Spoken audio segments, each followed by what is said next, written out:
Hello, welcome again to FAIRtax Power Radio. I'm Bob Paxton. And I'm Ron Malero. And we are the FAIRtax Guys. Coming to you live from our Western Command headquarters here in your living room, Ron. Very good. So that works. Watching the trees blowing and the golfers going by. Yeah, there's a golf course right outside the window. So if a golf ball comes flying through the window, I'm ducking. Which has happened on one occasion. Somebody golfs like me. Yeah. That bad, man. I tell you what, when I hit that thing, no telling where it's going. It's an adventure. My golf round is 18 holes or a dozen lost balls, whichever comes first. Okay, what do you say we talk about the FAIRtax? Well, that's a good idea. Because it's a lot more interesting than how terrible we are at golf. Well, and again, we do like to spotlight what's going on by various different grassroots volunteers around the country. And we've got a guy named Jim Bennett who has made it his business to do just that. And so we're going to give a little publicity to his Grassroots Corner. Go. Jim Bennett is on the board of directors for the national group, the AFFT, and he is the coordinator of the grassroots efforts.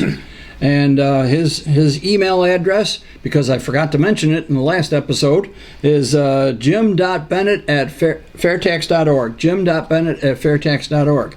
At the June 4th, 2019 conference of the Board of Directors of the Americans for Fair Taxation, Ron Babin of Michigan, together with Marty Sturmer of California, were elected to fill vacancies. We will feature Marty in another Grassroots Corner. On August 6th of 2019, Ron was elected by the board to fill the newly created position of Assistant Secretary. Ron is from Port Huron, Michigan. He has a Bachelor of Science in Business Administration, accounting major. He also has a Master's in Finance. He has since been self-employed as Freedom Financial Consulting, which focuses on small business administrative functions like accounting operations, database programming, spreadsheet, word processor, and internet use for small businesses. With significant exposure to the effect of the current income tax and payroll tax system has on employers and employment, Ron believes it's time for the IRS to go away as job killer and to replace the whole system with the fair tax. When you're deeply involved in this way, not only does he run his own business, but he helps other people running small businesses. He is keenly aware of how bad the income tax is for small business, what a burden it is on them. Not just the tax itself, but the compliance costs, what you have to do to keep up with it.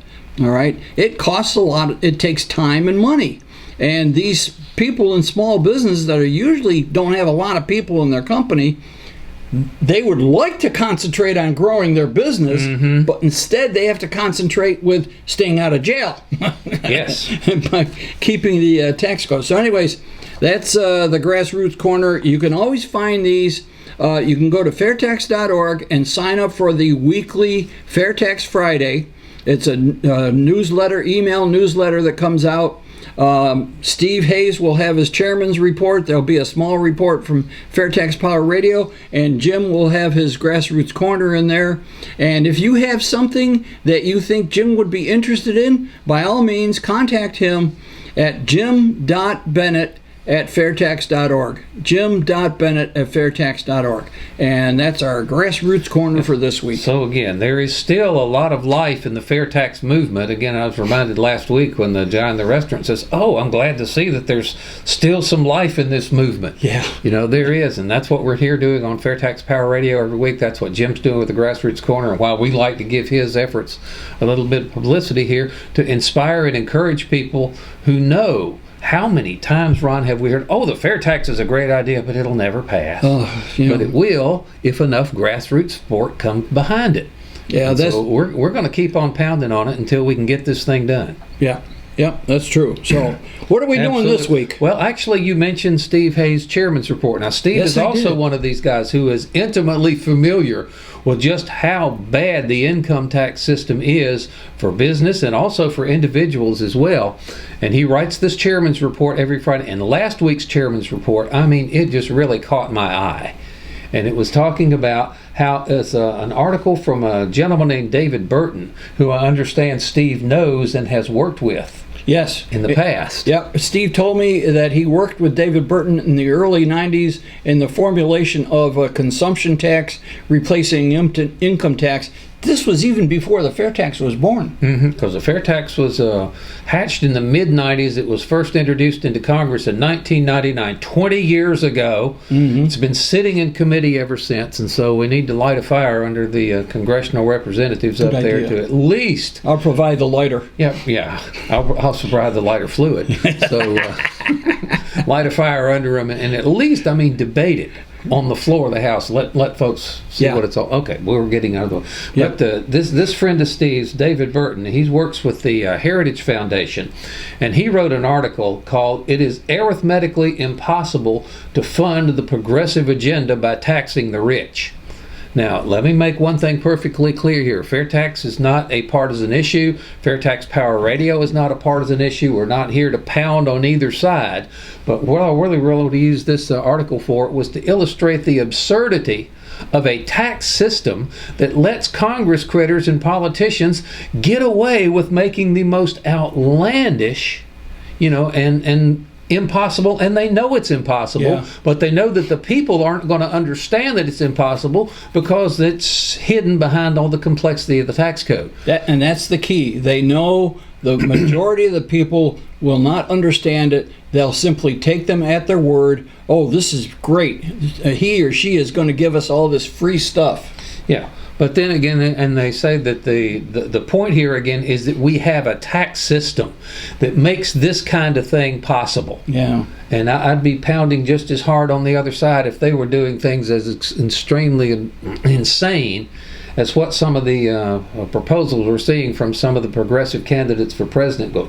But he points out, this is in David's article, he says the cost of these proposed programs will be $105 and $150 trillion over the next 10 years if all of these things were implemented. And he listed some of them. Oh, yeah. And we're talking specifically what we're talking about here. Yeah, they talk about the Medicare for all or single-payer health insurance, the Green New Deal, all right, jobs guarantees, universal basic income, free college tuition. Those are, I think that's most of the proposals. Those are wonderful things to have. Yeah. But you can't pay for them. And we have a tax system that makes people think that it can be. Yeah. And David is pointing out the absurdity is that, this is just mathematically impossible. It's not going to happen. So he's saying the proposed costs of all of those proposed programs between $105 and $150 trillion. Then he writes down this, if you imposed a 100% tax on the earnings of all incomes over $1 million. You can keep your first $1 million, but if you make more than $1 million, the government is going to tax that at 100%. It's going to take every dime you make over $1 million. If that were the law of the land, David says that would bring in only $986 billion. Now that's billion with a B. Yes. Yeah, and we're talking about 150 trillion with a T. Yeah, so that's not even close. That's not even enough to pay for the. It's not in the ballpark. That doesn't even cover the annual deficit. It would be a point, a decimal with a number of zeros, and then some figure. Yes. The budget deficit is over $1 trillion. So if you confiscated every dime of every earner who made more than $1 million, and you get talking about guys like Bill Gates and Warren Buffett, Jeff Bezos, these super rich people, that if you took every dime they made over $1 million a year, you could collect another $986 billion, and that wouldn't even cover the deficit, much less cover the cost of anything new that's being proposed. That won't pay for what we got now. Yeah. So, but we've got people believing that that'll happen because of our tax code. One of the things that Mr. Burton talked about, because I printed out his article, and it's not an easy read, but you can read the article. Again, it's in the FAIRtax Friday that came out November 1st. It comes from the AFFT, the national group, every Friday. That's why they call it FAIRtax Friday. And in Steve's chairman's report is a link to this study. Yep. So you can get it and download. And he notes how currently the federal expenditures are about 22% of GDP, and the GDP is everything that's produced in this country. Yeah. It's a lot. It's a big country, and there's a lot of stuff going on. It's about 22%. But if we were to implement all of these plans, it would be anywhere from 55 to 73% of GDP. That's not a good situation. And the next step on here is if you drop that threshold down from $1 million a year to just $500,000 a year, $500,000, and took every dime of every earner who made more than that, you would get like $1.4 trillion in additional federal revenue, which would be enough to cover the deficit now, but not much more. Yeah. So you still couldn't pay for these things if you dropped it down to $500,000 a year. And if you drop it down to $200,000 a year, and if the government were to tax at 100% every income above $200,000, that's what you could keep, that would be a $2.7 trillion more in. So that might start to pay. And again, the numbers 105 to $150 trillion is what this new proposals are That's over projected 10 to cost. years, right? Yeah, and they said, well, if we take every dime from everybody making $200,000 years or more, we could raise 2.7 of that 150 that we need. Yeah, so they need a minimum of $10 trillion a year, and so far, the proposals are coming up with, what'd you say? Said if you took every dime of income above $200,000 a year, you would get $2.7 trillion to pay for a proposed $105 to $150 trillion worth of new. The math doesn't work, folks. No. It does not work, but we've got people who think that it will because this crazy tax system lets the politicians making these outlandish promises that can't possibly happen. People will believe it. Oh, we'll just make the rich pay more taxes and that'll work it off. But but wait a minute. What if we take corporate earnings? Oh, there you go. Oh, let's nail these guys. Yeah, let's get those corporations. Yes. They need to pay their fair share. Of course. Now, in this article, David points out that only $463 billion with a B, of after-tax retained earnings will be available for confiscation if that rate was 100%. So again, just another drop in the bucket. But here is the primary, zinger on this whole thing. Once such confiscatory taxes are imposed, what do you think would happen? Well, how about these people would decide it's not worth it to go to work anymore? Yeah, it's not worth it to make any more investments. It's not worth it to make another dime because the government's going to take everything I've got.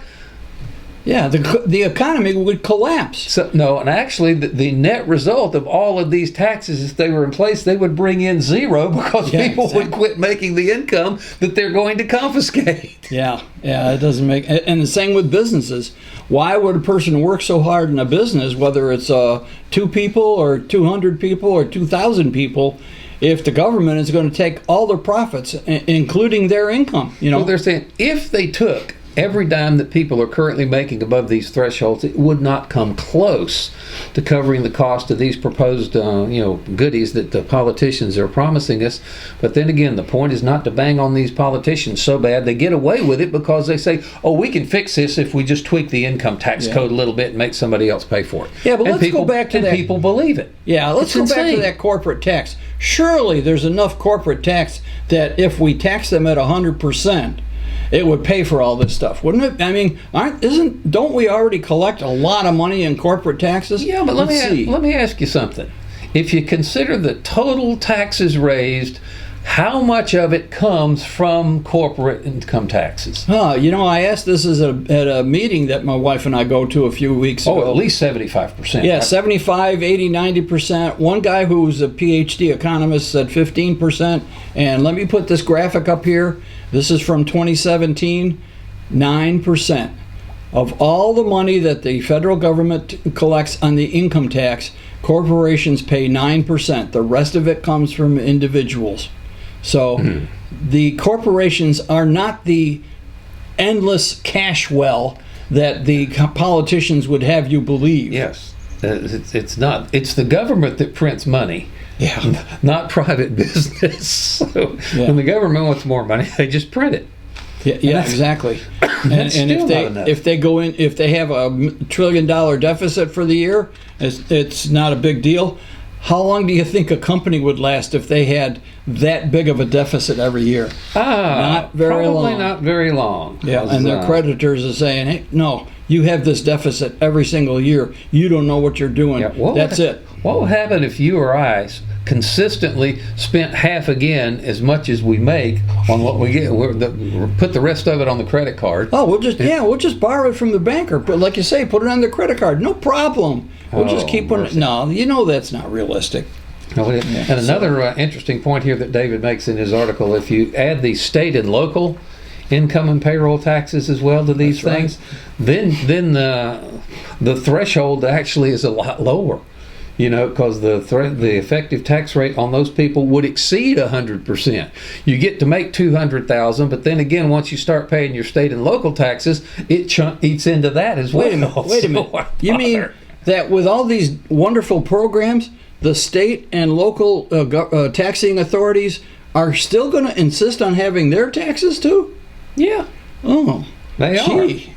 Wow. So, but the final nail in the coffin, if you will, here, David notes that even if people did continue to work when all of their income was being confiscated, these taxes that we're talking about earlier, every dime above $1 million, or every dime above $500,000, or every dime above $200,000, if people still continued to make money at that level when all their money was being taken from them, those taxes would still only fund between 37 and 72% of the cost of all these new programs.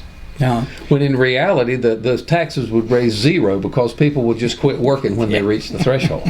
Yeah, I mean yes, it is ridiculous to propose that we're going to collect 100% of what everybody makes, every corporation. But he's making a point that even if you did that and people continued to work and earn, it still wouldn't be enough to pay for all these proposals. So there's got to be a better way. And he gets around to the impact of the progressive agenda on the middle class, because they claim that they're going to tax the rich so they can provide these programs for the middle class. All right.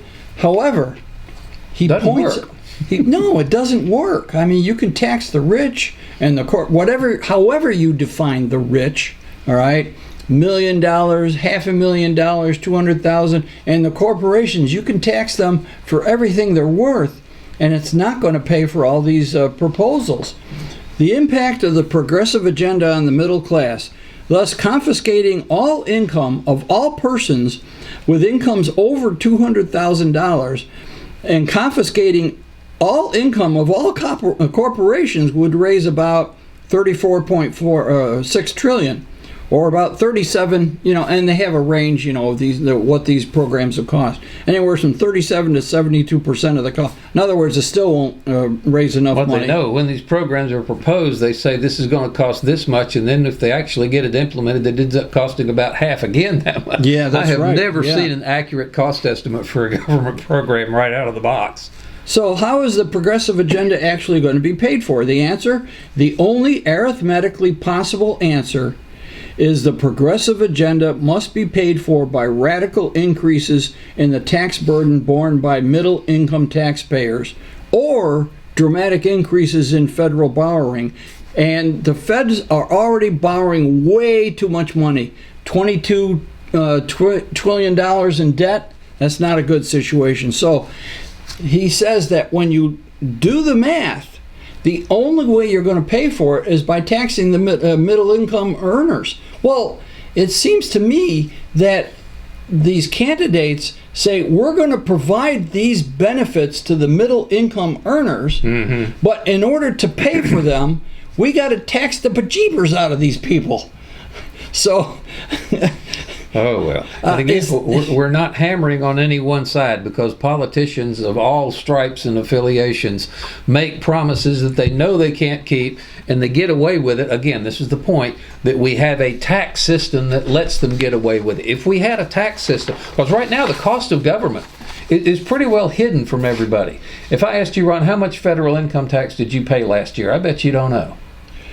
No, I know that I always arrange it so that when I do my taxes at the end of the year, I owe them. I don't get a refund, because that's just a tax-free, interest-free loan that I gave them. Yeah, but ask people how much they pay in income tax. They'll either tell you none of your business, or they'll tell you the amount they had to pay on April 15th. Yeah. Or they'll tell you, I didn't pay anything. I got money back. Yeah, exactly. So that tells you that the cost of government under the current income tax system is intentionally hidden from people. That's right. And when people don't realize how much government is costing them, and you have a system that lets government say, well, we're going to give these group a pass, we're going to sock it to this group, and you politicians come out and say, all right, I'm going to give you something, but I'm going to make somebody else pay for it. That's a fault of you can't really fault the politicians who are pandering for votes doing that, but the tax system lets them get away with it. So that needs to go away. It really does. We need to have more accountability in what is promised to us, and keep it within the realm of realism. And so that doesn't work here. But again, let me quote a bit from Steve's chairman's report here. I hope he doesn't mind if I borrow a little bit from him. He says, politicians know that none of us really understand the income tax and how it works. In fact, they count on us not understanding it to make us believe that somehow they're going to convert tin into gold with a few clever adjustments to the tax code. Steve's pretty sharp on that one.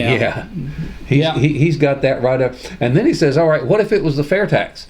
And we had $1 trillion worth of new spending, and each percent, 23% is what the fair tax is. If each percent that they raise it by brings in X number of dollars, well, just divide, what you're proposing to spend by what each percent brings in, and that'll show you how much percentage points you'd have to increase the fair tax rate to make it work. Yeah, it's a lot easier to understand, and I think that's what the Congress critters dread. That's what they are scared to death of. They don't want people understanding. They do not want people to see the cost of government, and they want a system where they can continue to say, we're going to make somebody else pay for it, because they can't tell if they're paying for it or not. Yeah.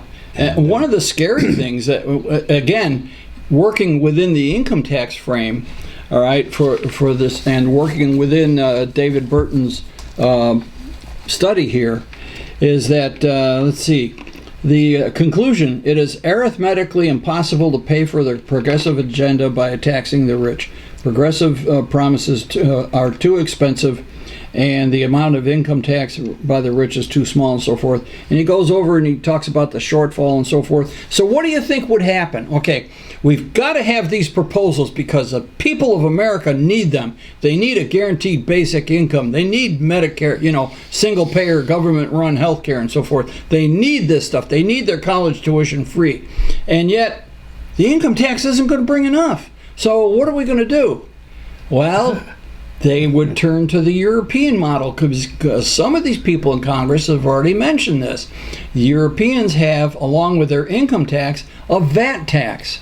Now, what is a VAT tax? Value added tax. Yeah, I call it a stealth tax, all right? It gets added to the cost of everything. You cut trees into lumber. You've increased the value of the tree a little bit. You turn lumber into buildings. And, so as everything goes through the production chain, a tax is added at every stage of production. And who pays it? The person who buys the finished product. The final product, yeah. It is a form of consumption tax, but it's not as upfront as the fair tax. The fair tax is right there. When you buy something, the fair tax will be on the receipt. You'll see exactly. The VAT tax, like Bob says, is added in at each stage of the production chain, and it kind of goes in there in a stealthy manner. And also, I think Congress likes the idea because they can play with it. Yeah, they can mess around with it like they do with the current tax code. How many times have we heard from people when we tell them that the fair tax rate is 23%? Oh, that's horrible. That's just excessive. But there is actually a plan out there for a national sales tax about twice that much. Yes. Yep, that's right. We saw this. The Democratic plan for a 42% national sales tax. 42%. That would be on top of the income tax, not replacing the income tax. Yeah, and this was October 28th of this year, just a few days ago, all right?